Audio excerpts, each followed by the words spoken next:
Badwam dwumadi eso medasepa yɛda ase montia 30 years enye easy yɛne ebi mu na hye ase nhwene no wo hwɛ wo ma wo hu mu ntia mu a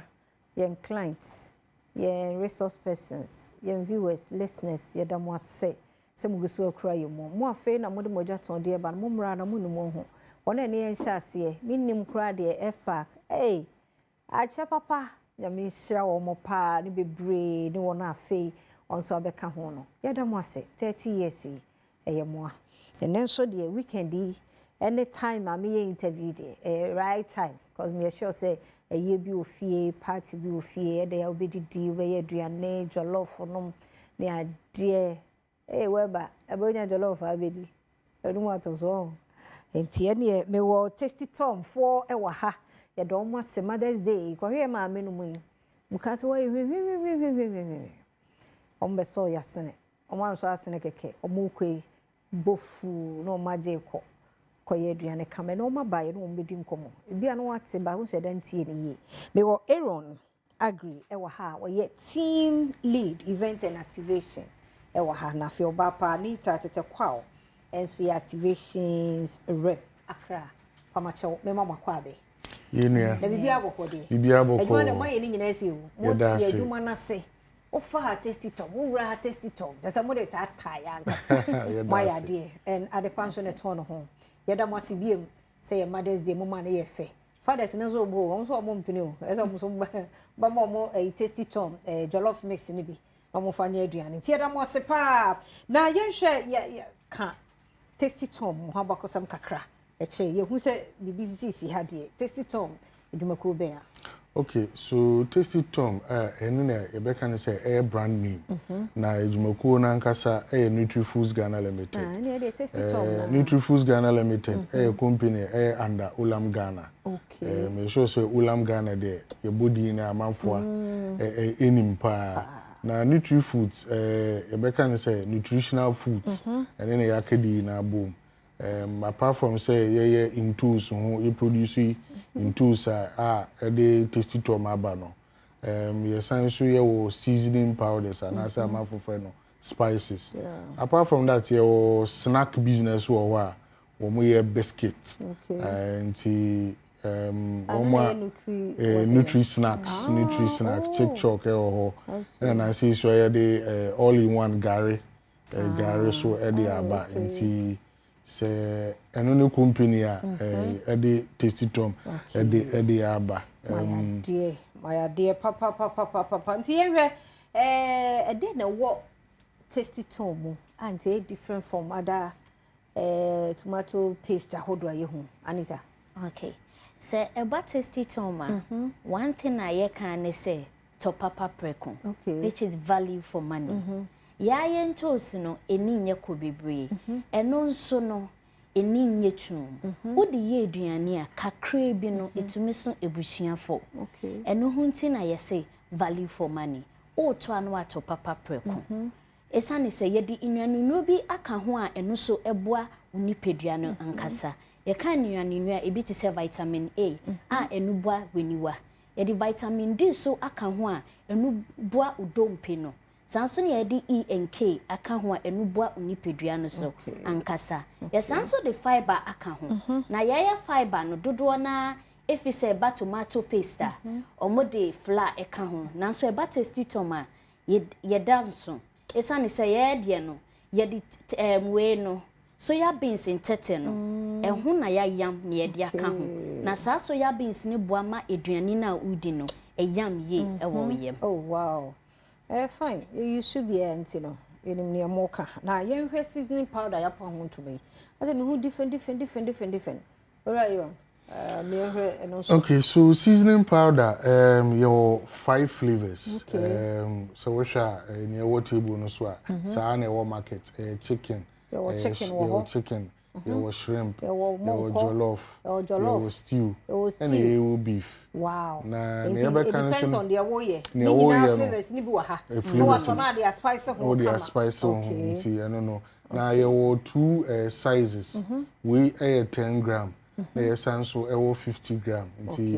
It be a 50 gram you can say chop bars and so more eduane akese a omo koto no ha nti wo kodwom a na se ne wo ankasa wo ye no na wafa ho na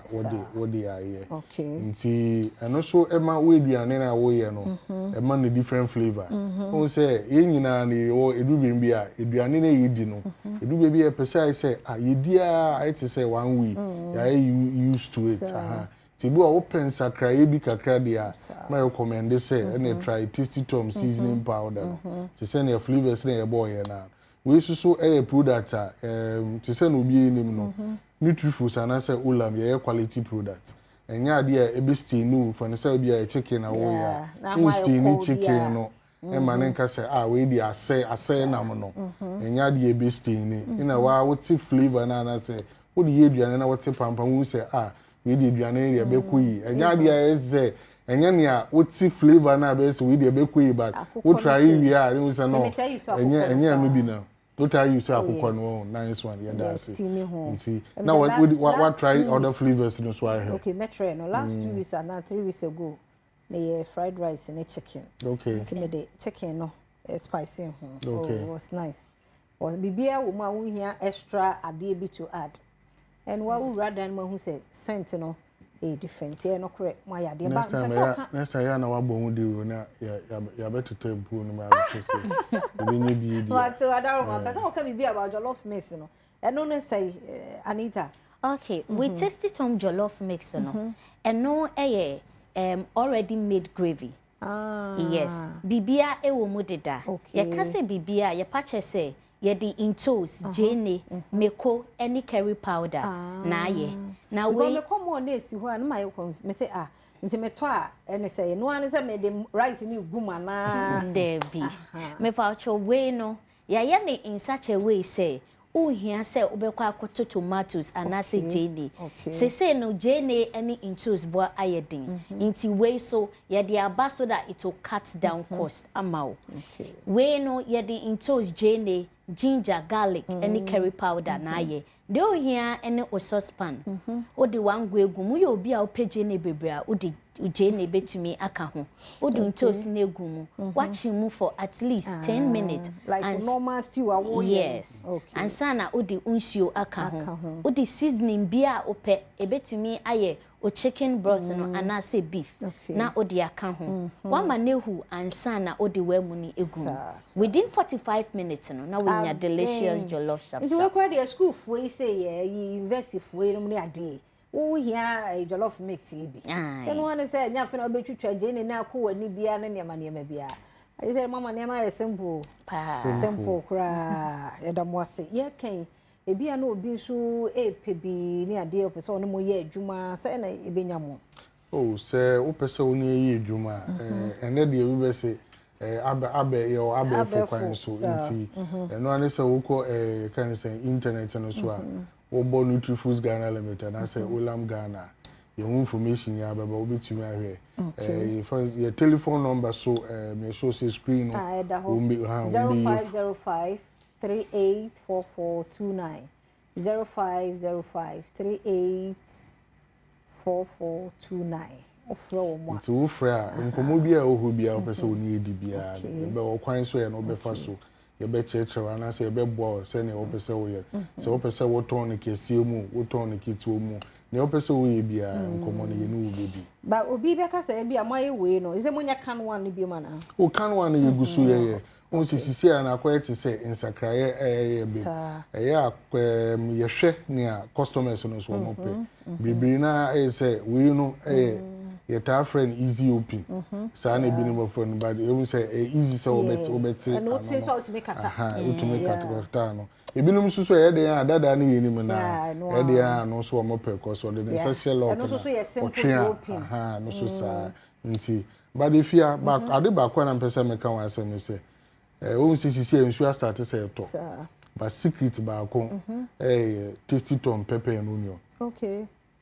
se minim se what try no dia so one try dia tin tomatoes na ne sachet so we sachet tin tomatoes we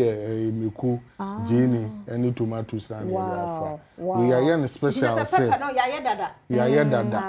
no ya yan special say for stew any nkwan sa nti Mama pepper na no nya ye o ye pepper ne de ya no to send you we say and it's right for everybody. Sir, what I am extra right extra for hot us, those who want pepper. We pepper. need also extra hot. Oh, okay. When they try, we use what we say. We make okay. Nti nsuo tutu we say I want basa na wa bon kakra bi.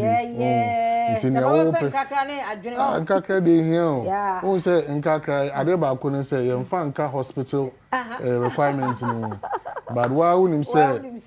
nti nkakra de ye pa. Nti ye recommend e no ma obi a. Mo and the info see hey se be any ho bi mu a yeda mo se we nyina ye kan ubowura baby a ebi ho tasty tom na ho ne nyina ebi ho nti kokko pe bi omo biscuit ni say so eye 2 in 1 ti se nkura no ye a ubie mu anu yi ba ko ma na de ba ko to chana de ama no ti eno ana meto what ya say ko udi e chire odi box ni nyina be ma na abayi ni nyina ba wo koto box no a no a che mienu ba ko chana ba ko ene aha ishemu 3 na 4